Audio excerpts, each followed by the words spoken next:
Hey there, I'm Mark from Spectrum Pulse, and today we finally have from Creeper, Sanguivore II, Mistress of Death. I've often felt a slight pang of regret that I didn't like Creeper's last album, Sanguivore, in 2023 more. Maybe I wasn't in the best of moods to receive it. Maybe I felt frustrated that it ditched the fascinating blur of iconography and broader sound palette of Sex, Death, and the Infinite Void and American Noir for a more stock, synth-inflected goth rock vampire story. Maybe it was because said story felt weirdly incomplete, without even a good cliffhanger behind it. Now, I went back to the album before this, and I still can't help but feel it's Creeper's weakest project to date. It's not bad, it's got its moments, but between the weirdly inconsistent production polish and the continued underutilization of Hannah Greenwood, it felt like it was the easiest possible slam dunk where instead we just got a layup. But the promise of the sequel had me hoping against hope that maybe I would take it in better this time. And you know, the first thing I should establish is that it's not really a sequel in continuing the narrative. It's set in the same universe but featuring a bacchanalian vampire rock band now facing an even more powerful Mistress of Death who is hunting them down. Set back in the United States because why not ramp up the 80s arena rock flavor with some gothic flair and the religious moral panic? And if you think you already know what the album is gonna sound like from that description, especially with Tom Dalgety on production, using the excuse in order to ramp up the slick pop metal with greater bombast with some faster chugging riffs and flashier solos lifted from early thrash like on Headstones, where at least the bass lines finally have some more nervy muscle like on Mistress of Death, Parasite, and The Black House, along with a talk box in the last one, juxtaposed with the occasional flagrant darkwave flourish because it's a vampire album with gated percussion, synth bass, and glittery keyboards, where I could swear that verse melody on Pray for the Night feels lifted straight from Flock of Seagulls. Shame the sax barely fits on it at all, especially around that hook. Well, okay,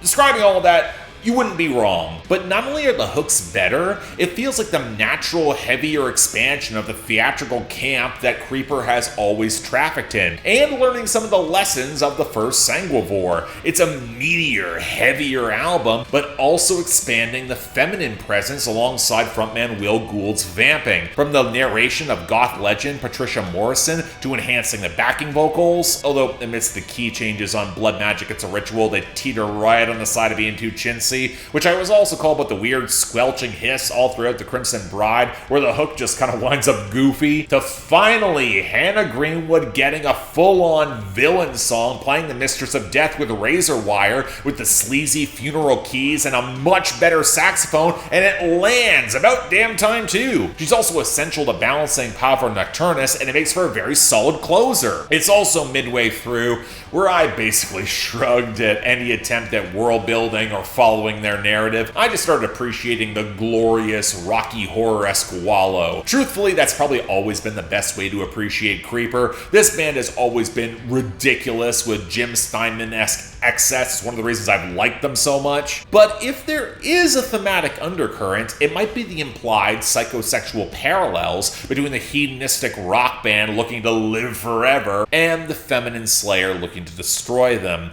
for the sanctity of death by any means necessary, with some religious trappings playing in the background. That, beyond the obvious meta-text, has one questioning who the true villains are. A welcome echo of Sex, Death, and the Infinite Void's moral ambiguity. Now, a smarter or more ambitious band would weave more of that narrative or moral complexity into their lyrics more consistently, or expand upon some of the complexities of the historical framing, especially the juxtaposition of 80s goth and metal with moral majority America and Thatcherite UK, and how much certain apocalyptic evangelicals want to bring back that moral persecution, especially if Creeper were self-aware enough to see modern parallels and sidestep some of the more exploitative scenes in their own space, or at least in that space at the time. But this album is far more interested in high melodrama and style, knowing that'll be enough to provoke as it is. They're probably right. And unlike Vampires, this did prompt a reflection for me. in that Creeper as a band reminds me a lot of Riverdale, gloriously campy and reveling shamelessly in gothic excess, with more of an edge style and being more forward-thinking than they'll get credit, a deep fascination with vintage Americana and gesturing at the subversion of classic archetypes, and so deeply committed to the bit that they can occasionally swing around and make fantastic entertainment despite it all. But they're way more interested in, again, gesturing at iconography and ideas that have the potential to mean so much more than actually committing to that transgressive edge, going there, going deeper. Where Sex, Death, and the Infinite Void and the American Noir EP were more flawed in the production, they won me over by exposing more of that deeply human core,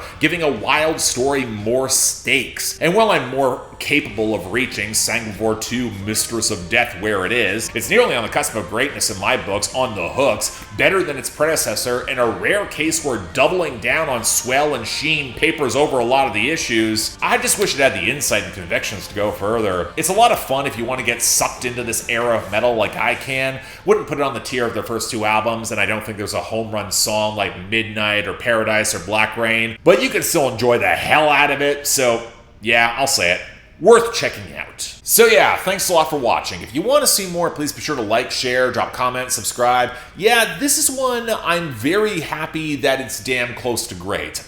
Especially given that I was really on the fence with Sanguivore and a lot of folks really did love it, and I just felt real cold by it. This is better, I like that, and I just wish they followed through with some of the intriguing ideas. It puts forward so much splatter on display, I wish they could use it to paint a more interesting picture. That's all. But hey, it is a lot of fun. Leave your comments down there below. If there's anything else I might be able to do to improve my presentation, I'm all ears. And hey, if you want to get projects on my schedule or argue with me on my Discord, or hell, just support the channel, link to my Patreon and YouTube memberships is right over there. Don't feel obligated. Tough times out there. I'm fairly certain a recession's coming, but hey, options available. Till then, I'm Mark, you're watching Spectrum Pulse, and I'll see you next time.